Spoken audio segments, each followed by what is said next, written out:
আমার প্রিয় ছাত্রছাত্রীরা, আজকে আমাদের যেটা আলোচ্য বিষয় আমি করব সেটা হচ্ছে তোমাদের থার্ড সেমিস্টার বাংলা নিয়ে। ডিএসসি বাংলা যেটা তোমাদের আছে দল, মানে ছন্দ, যেটা ছন্দ আর অলংকার দুটো অপশনাল থাকবে।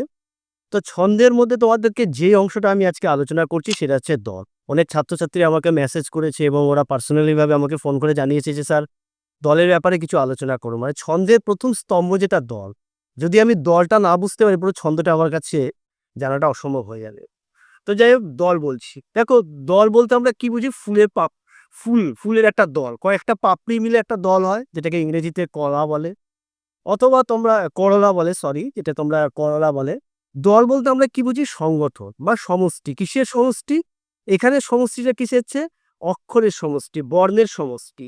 এইগুলো কি আছে? স্বরবর্ণ আছে, ব্যঞ্জন বর্ণ আছে।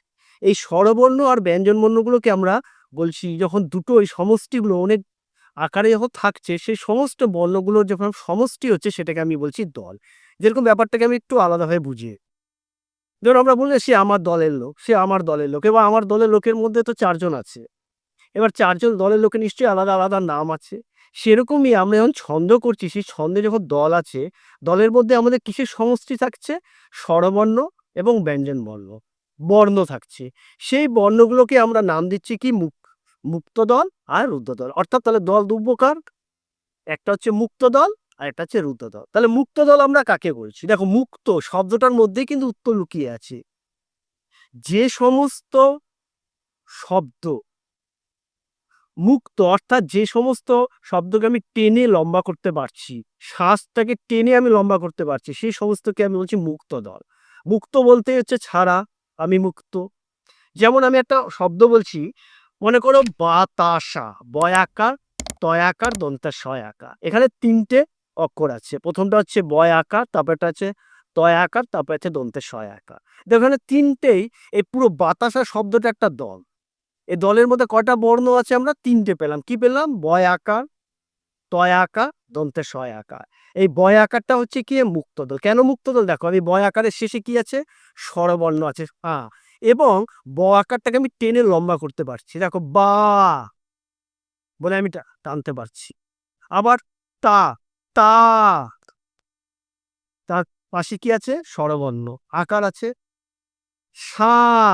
তাহলে বা তা সা, পুরো শব্দটা কি? বা তা সা। এখানে তিনটে দলই আছে।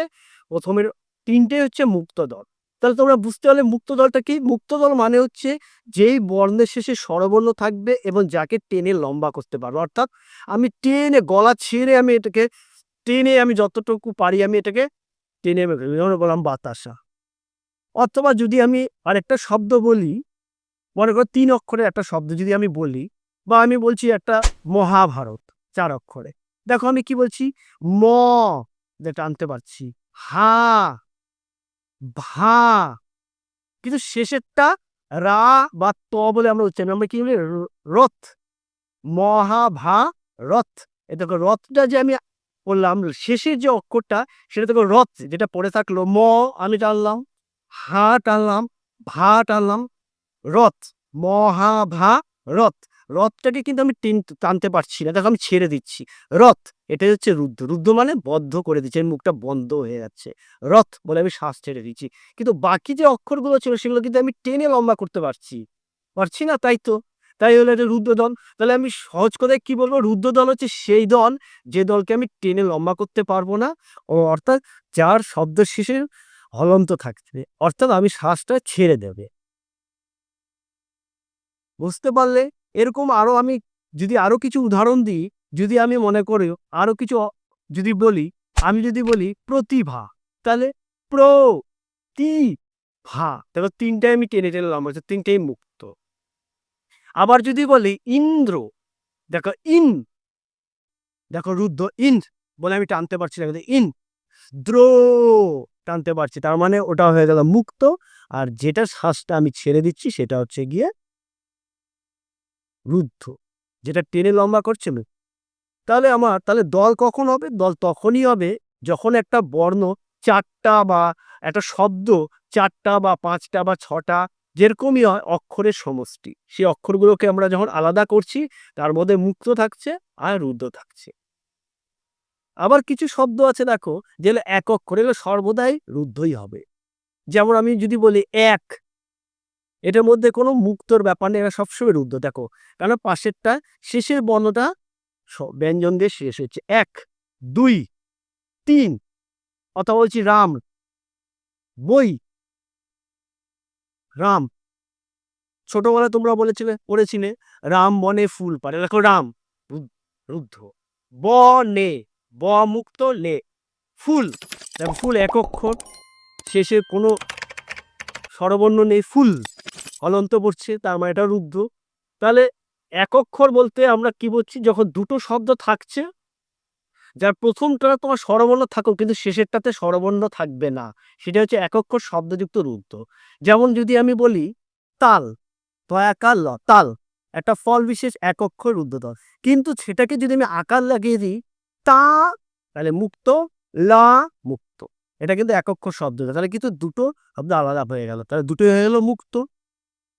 আর রুদ্ধ কোন হচ্ছে যখন তার মধ্যে পাশে যদি আমার আকার না থাকে, তাহলে আমি কি বলছি তাল, বলে শ্বাস ছেড়ে দিচ্ছি, তাল। লাল, সাদা, দেখো এটা আবার মুক্ত, দা। আবার যদি বলি সাদ, সাদ, দেখো এটা আবার এক অক্ষর রুদ্ধ হয়ে যাচ্ছে। আশা করি তোমরা বুঝতে পেরেছো, এতটুকু আমি বুঝিয়ে দিলাম। যদি তোমাদের তাও যদি কোনো কিছু তোমাদের সমস্যা থাকে, তোমরা আমাকে কমেন্টসের বক্সে জানাতে পারো। এরপরে আমার যেটা আলোচ্য বিষয় হবে সেটা হচ্ছে কি, আমি মাত্রা নিয়ে আলোচনা করবো। তোমাদের ছন্দে প্রতিটা বিষয় আমি পুঙ্খানুপুঙ্খভাবে বোঝানোর চেষ্টা করছি। কোনো সমস্যা হলে তোমরা আমাকে জানাতে পারো, আমি তোমাদের সেই সমস্যার সমাধান করে দেবো, কোনো ছন্দের ব্যাপারে জানার থাকলে। আর যখন পরবর্তীতে আমরা অলংকার নিয়ে আসবো, তাই তো আমি ভিডিও শেষ করার পূর্বে আমি তোমাদেরকে বলে দিই, আমাদের ব্যাচ কিন্তু প্রচুর পরিমাণে শুরু হয়ে গেছে। 3rd সেমিস্টার এবং 5th সেমিস্টার এবং 1st সেমিস্টারে যারা এখন অনেকে কলেজে, যেহেতু লিস্ট বেরো হয়নি, যারা বেসরকারি কলেজে আছে তারা অনেকে এখনো পড়া শুরু করে দিয়েছে আমার কাছে। এবং যারা এখনো সরকারি কলেজে, যারা তোমরা এখনো ভর্তি হতে পারোনি বা ভর্তি হবে, আশা করছি তোমরা কিন্তু আমার এখান থেকে নাম লিখিয়ে যেতে পারো। আমাদের পড়া কিন্তু স্টার্ট হয়ে গেছে। এবং পিডিএফ আকারে যারা অনলাইন নোটস নিতে চাও, তারা কিন্তু আমার সাথে সদ্য যোগাযোগ করো। আমরা কিন্তু অনলাইন নোটস দেওয়া শুরু করেছি, উইথ সাজেশন অনুযায়ী কিন্তু আমি নোটস সাপ্লাই করা শুরু হয়ে গেছে। খুব কম টাকায় আমরা সবার হাতে পৌঁছে দিচ্ছি। আমার একটা ইন্টেনশন যে তোমরা সবাই ভালো করে পাস করো, ভালো রেজাল্ট করো। 6 সেমিস্টারে রেজাল্ট বের হয়েছে, প্রতিটা ছাত্রছাত্রী আবার সর্বোচ্চ নম্বর পেয়ে পাস করেছে, তারা কোনো সাবজেক্টে ব্যাক নেই। যারা অন্যান্য জায়গায় পড়তো তারা এবছর আমার এখানে পড়ে পাস করে বেরিয়ে গেছি। আশা করি তোমরা ভালো থাকবে এবং আমার ভিডিওটা আরো মনোযোগ সহকারে দেবো পরবর্তী ভিডিওটা নিয়ে। তাহলে আজকে রাখছি এখানেই।